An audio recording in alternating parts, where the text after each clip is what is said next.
Kobayashi Issa. Kobayashi Issa adalah seorang penyair terkenal dan pendeta Buddha Jodo Shinshu yang dikenal karena jurnal dan puisinya. Ia dikenal dengan panggilan Issa, sebuah nama pena yang berarti cangkir teh.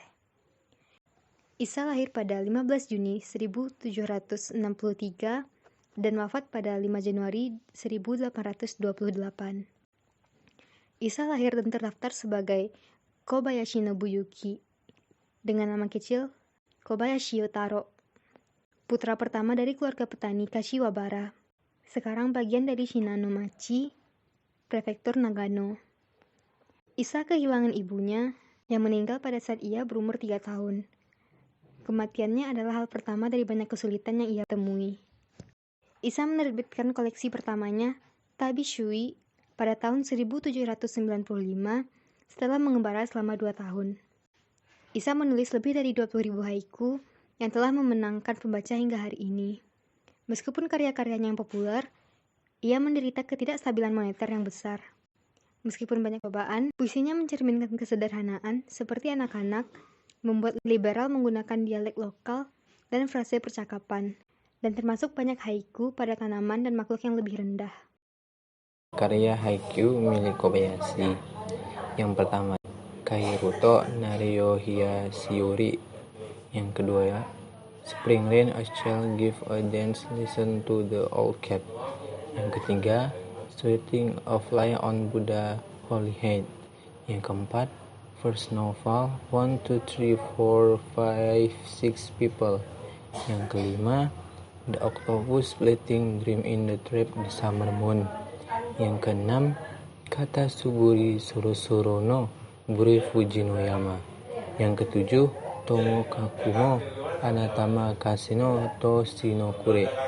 Yang ke-8, Suyu no Yowatsuyu no Yonagara Sarinagara. Kelompok kami akan menganalisis haiku yang pertama bertema kebosanan di musim semi. Haru sameni Waku bisuru Mijikana. Artinya, hujan musim semi menguap lebar wanita cantik. 1. Struktur fisik. A. Diksi. Diksi dalam haiku 1 ini tidak ditemukan. B. Majas. Majas dalam haiku 1 ini tidak ditemukan. C. Citraan. Citraan dalam haiku 1 yaitu citraan penglihatan. Penyair membuat seolah-olah pembaca dapat melihat sendiri apa yang dikemukakan oleh penyair. Pada haiku 1 ini, penyair menulis kata bijing kana pada baris terakhir, yang berarti wanita cantik. 2. Struktur batin. A. Tema. Tema dari haiku 1 ini adalah kebosanan di hujan musim semi.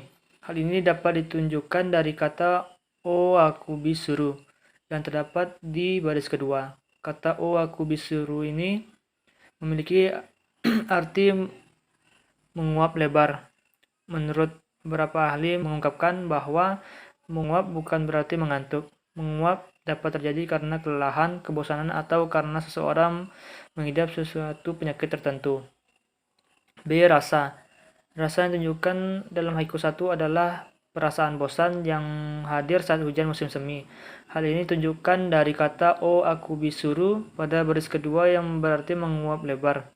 Wanita cantik menguap lebar saat hujan musim semi ini merasa bosan. Karena pada saat hujan di musim semi, ia tidak dapat melakukan kegiatan. Pada saat musim semi, masyarakat Jepang memiliki berbagai macam tradisi unik dan menarik seperti hanami, atau melihat bunga sakura, melihat festival Daruma. C. Nada dan suasana. Nada dan suasana dalam haiku 1 ini adalah suasana bosan saat hujan musim semi. Penyair menggambarkan suasana bosan ketika tokoh dalam haiku 1 ini tidak dapat melakukan kegiatan apapun di musim semi dikarenakan hujan. D. Amanat dan tujuan. Penyair ingin menyampaikan sesuatu bahwa tokoh dalam haiku 1 ini mengalami kebosanan yang dirasakan saat hujan musim semi. Adapun amanat yang dapat diambil dari haiku 1 ini adalah janganlah mudah merasa bosan karena satu hal. Haiku yang kedua bertema ketidaknyamanan. Hitotsu Kano. Nodoe tobikomu sawagikana. Artinya, seekor nyamuk meloncat ke tenggorokan berdengung. 1. Struktur fisik. A. Diksi. Diksi dalam haiku 2 ini tidak ditemukan. B. Majas. Majas yang terdapat di dalam haiku 2 ini adalah majas alegori. Majas alegori ditunjukkan oleh kata hitatsukano pada baris pertama yang mempunyai arti seekor nyamuk. Seekor nyamuk ini digambarkan seperti seorang wanita. Seorang wanita dikenal sebagai sosok yang peduli karena kepeduliannya wanita sering disebut manusia paling cerewet. Hal yang menunjukkan bahwa tokoh mengalami kebisingan yaitu kata nodoe tobikomu yang mempunyai arti meloncat ke tenggorokan. Seekor nyamuk meloncat ke dalam tenggorokan dan berdengung. Hal ini menjelaskan saat wanita mulai membicarakan akan menimbulkan kebisingan. C. Citraan. Citraan dalam haiku 2 ini adalah pendengaran. Penyair membuat seolah-olah membaca mendengar apa yang dikemukakan oleh penyair. Pada haiku 2 ini, penyair menulis kata sawagikana pada baris terakhir yang berarti berdengung. Penyair membuat seolah-olah membaca dapat mendengarkan kebisingan. 2. Struktur batin. A. Tema. Tema dari haiku 2 ini adalah ketidaknyamanan yang dialami oleh seseorang karena kebisingan.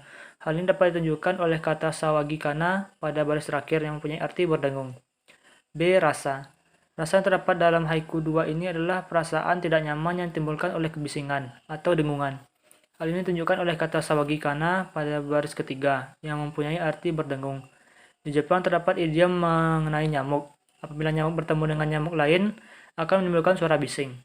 C. Nada dan suasana. Nada dan suasana dalam haiku 2 adalah suasana bising saat seseorang wanita mulai berbicara. Penyair menggambarkan suasana tidak nyaman karena bising yang dialami oleh tokoh saat mendengar seorang wanita mulai berbicara.